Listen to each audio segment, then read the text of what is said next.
दोस्तों, एक बार अर्जुन ने श्री कृष्ण से पूछा, हे प्रभु, मनुष्य धर्म कर्म से दूर क्यों रहता है? मनुष्य अपने धर्म के बारे में क्यों जानना नहीं चाहता? श्री कृष्ण ने कहा, हे अर्जुन, मनुष्य अपने धर्म से भागता फिरता है, अपनी सारी समस्याओं का हल इधर उधर खोजता फिरता है, लेकिन मनुष्य की सब समस्याओं का हल रामकथा में छुपा है। रामकथा को मात्र हाथ में लेने से ही मनुष्य ज्ञान की अनुभूति करने लगते हैं। हे अर्जुन, आओ, आज मैं तुम्हें बताता हूँ कि रामकथा को मात्र हाथ में लेने से ही कैसे ज्ञान की अनुभूति होती है। एक बार एक राजा ने गांव में रामकथा करवाई और गांव के सभी ब्राह्मणों को रामकथा के लिए आमंत्रित किया।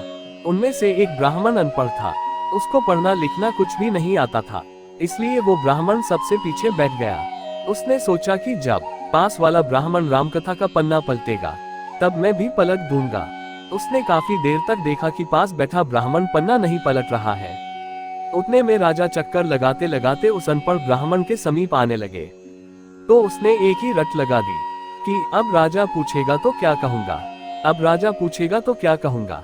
उसकी ये बात सुनकर पास में बैठा दूसरा ब्राह्मण भी रट लगाने लग गया कि तेरी गति सो मेरी गति, तेरी गति सो मेरी गति। उतने में तीसरा ब्राह्मण बोला, ये पोल कब तक चलेगी, ये पोल कब तक चलेगी। चौथा ब्राह्मण बोला, जब तक चलता है चलने दे, जब तक चलता है चलने दे। वे चारों अनपढ़ ब्राह्मण हाथ में रामकथा लिए अपने सिर नीचे किए ये रट लगाए बैठे थे कि अब राजा पूछेगा तो क्या कहूँगा, तेरी गति सो मेरी गति, ये पोल कब तक चलेगी, जब तक चलता है चलने दे। जब राजा ने उन चारों के स्वर सुने, तब राजा ने पूछा कि ये सब क्या गा रहे हैं, ऐसे प्रसंग तो रामायण में हमने पहले कभी नहीं सुना। उतने में एक महात्मा उठे और बोले, महाराज, ये सब रामायण का ही प्रसंग बता रहे हैं। पहला ब्राह्मण ये बहुत ही विद्वान है। ये बात सुमंत ने अयोध्या कांड में कही थी, जब राम लक्ष्मण सीता जी को वन में छोड़कर घर लौटते हैं तब। ये बात सुमंत कहता है कि अब राजा पूछेगा तो क्या कहूँगा। फिर राजा ने पूछा कि दूसरा ब्राह्मण कहता है कि तेरी गति सो मेरी गति। तो महात्मा बोले, महाराज, ये तो इनसे भी ज्यादा विद्वान है। किष्किंधा कांड में जब हनुमान जी राम लक्ष्मण जी को सुग्रीव के पास ले गए थे, तब ये बात राम जी ने कही थी कि सुग्रीव, तेरी गति सो मेरी गति, तेरी पत्नी को बाली ने रख लिया और मेरी पत्नी को रावण उठा ले गया। फिर राजा ने बड़े आदर से पूछा कि महात्मा जी, ये तीसरा ब्राह्मण बोल रहा है कि ये पोल कब तक चलेगी। राजा बोला कि ये बात कभी किसी संत से नहीं सुनी है। महात्मा जी बोले, महाराज, ये तो और भी ज्यादा ज्ञानी है। जब लंका कांड में अंगद जी ने रावण की भरी सभा में अपना पैर जमाया, तब ये प्रसंग मेघनाथ ने अपने पिता रावण से किया कि पिताश्री, ये पोल कब तक चलेगी। एक बार एक वानर आया था और वह हमारी लंका जलाकर चला गया, और अब ये कहता है कि मेरे को कोई यहाँ से हटा दे तो भगवान श्री राम बिना युद्ध किए वापस लौट जाएंगे। फिर राजा बोला कि ये चौथा ब्राह्मण बोल रहा कि जब तक चलता है चलने दे।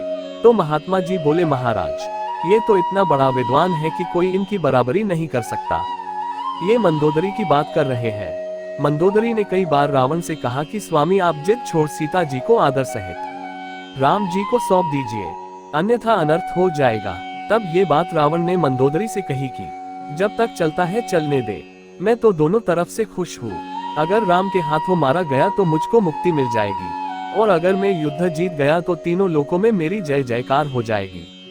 राजा इन सब बातों से चकित रह गए कि आज हमें ऐसा अद्भुत प्रसंग सुनने को मिला। राजा ने महात्मा से बोला कि जो मांगो मैं वो ही दान देने को तैयार हूँ। महात्मा जी ने उन अनपढ़ ब्राह्मणों को अनेकों अनेक दान दिलवा दिए। इसलिए हे अर्जुन, कोई अज्ञानी, कोई नास्तिक, कोई कैसा ही क्यों न हो, रामायण, भागवत जैसे महान ग्रंथों को दिल से छूने से ही सब संकटों से मुक्ति मिल जाती है। दोस्तों, आपको अगर ये कहानी अच्छी लगी तो इस कहानी को लाइक शेयर करें और हमारे चैनल ज्ञान ही ज्ञान को सब्सक्राइब जरूर करें। धन्यवाद।